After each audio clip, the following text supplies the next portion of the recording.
তে হতে না ক্ষত্রিয় মানে অমহত ক্ষত্রিয় মুই নবেজি মুই এই জায়গার নবেজি মোর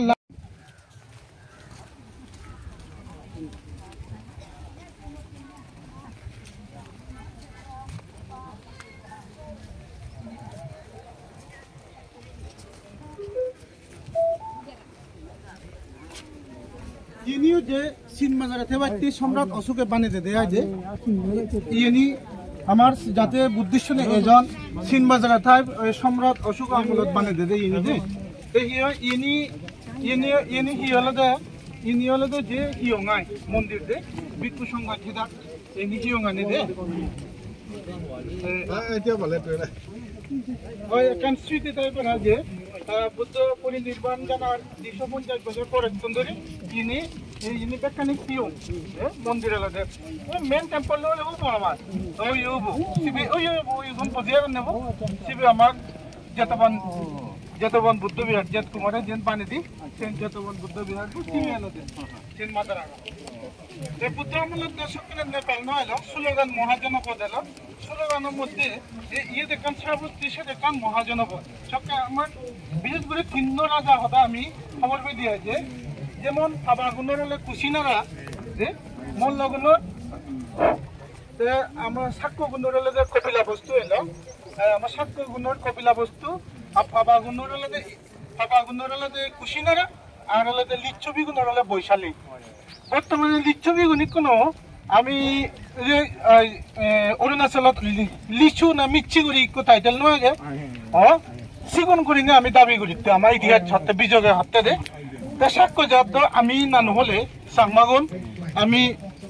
আমি সাক্ষ্য জাত না নহলে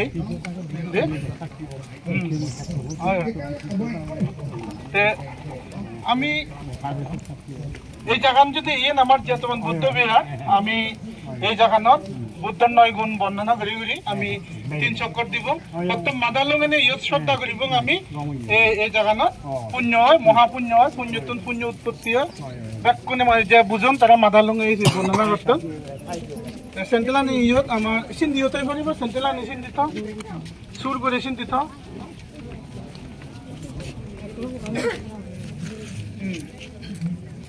প্রথম পান্তে কোন যাবা আমি পান্তে ভিজে অনাথ বাংলা দিদি ইংরেজি দিয়ে অর্পান মানে বাপি সিংহরাতে দান দিদি অমহত দান দত্ত তা দাম জিগুন নিয়ে নাদন সরা এখন সিংহরে দান দত্ত অনাথনরে দান দত্ত হাবে তো ব্যাখ্যি জগত তে সে নাঙে নাঙে থানাগানে দে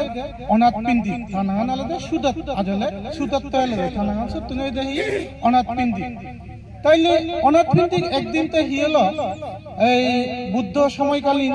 তে রাজগীর সিদ্ধ বেড়াজি রাজগীর বিম্বিসার অগরত রাজবাড়িত বেড়াজিনি তে বিম্বিসার মূর্তি শুনে গই বিলে তথাগত সম্মুখ সম্বুদ্ধ যদি তাতুন দেশনা শুনিলে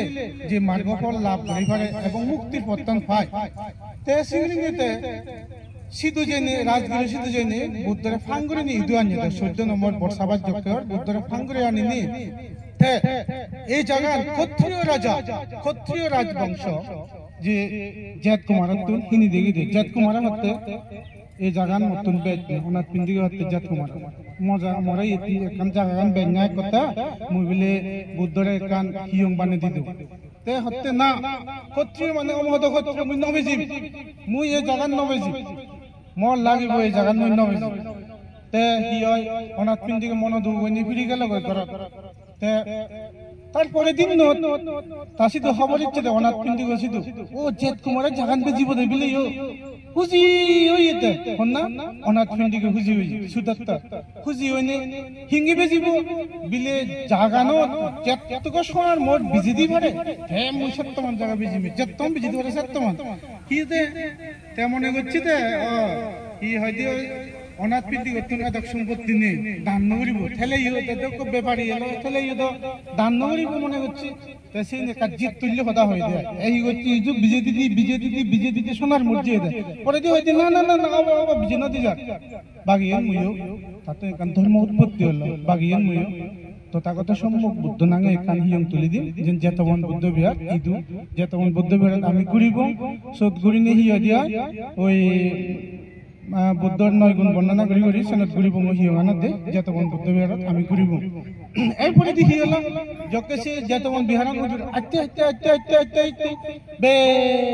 মানুষ ফরম হদল লাগি বিরাট বরন্দি আদামই দিল সে লগে অন্য ফরম হয়ে গি ধনঞ্জয় শাস্ত্রী তাই ফরম হয়ে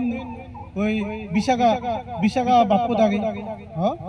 বিশাখা বাপ্পু দাগে ফরম হয়ে নি দুই নি ফরম হয়ে নি বিশাখা হি গেল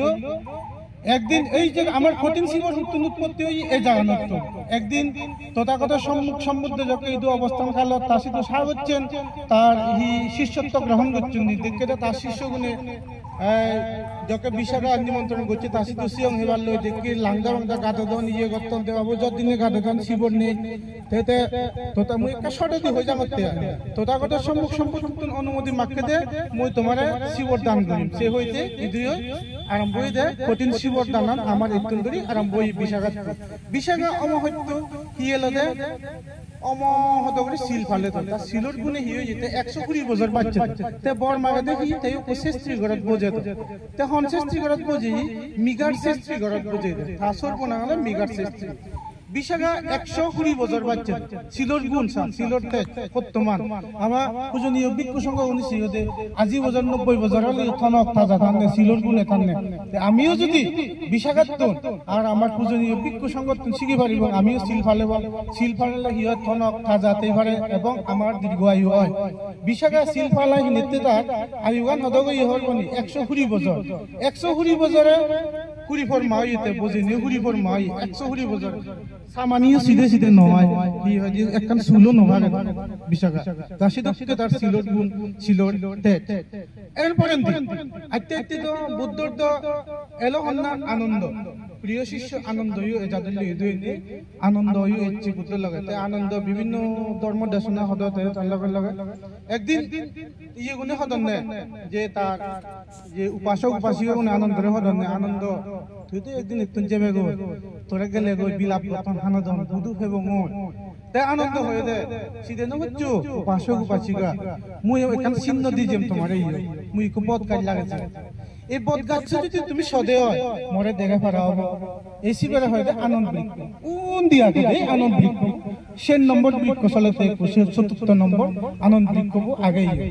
এই জায়গা যাই হোক আর যাতে হিজু হোম মই সময় পেলে মই ভিজে যে থাই যাতে খবর পেব সময় হম আমি ইন্ডিয়ার অনাথ পিন্ডিকে ইস্তবাবু সেভাবে মই অঙ্গুলি মালা ইস্তবাবু সেভাবে মই দিবি আর ইস্তবা করে দবং নলে দে তে আবার একবার ব্যাকুনরে আর ভোজন বুদ্ধত্তন পূজনীয় ভিক্ষ সংগঠন গাউলি গমতনা মই এর আগে নে ইয়ত মই ইয়ত তুম গল্ল যাতে